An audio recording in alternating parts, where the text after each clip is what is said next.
The Tripura Irregular Employees Forum organized a facilitation ceremony at the Student Health Home in the capital to honor 9 irregular employees who recently won a landmark legal battle in the Supreme Court for their regularization. The event was attended by Senior Advocate Purushottam Roy Barman, Secretary Ratan Debnath, and others.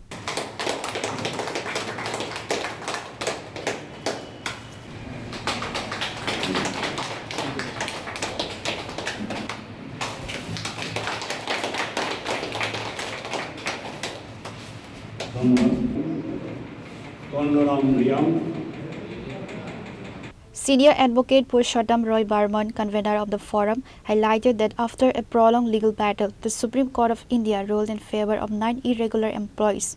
The apex court has ordered the state government to regularize the services.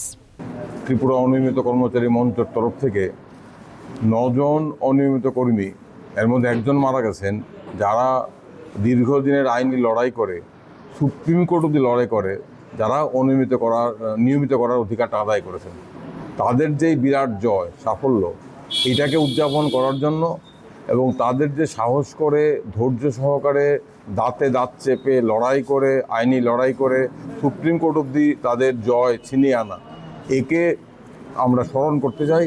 একে আমরা সারা রাজ্যের 40,000 অনিয়মিত কর্মচারীর সামনে রাখতে চাই যে এরা হচ্ছেন আমাদের পথপ্রদর্শক।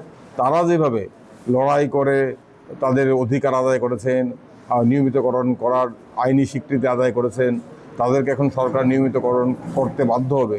Reporter Vipranav from Agatla, Chini Khora.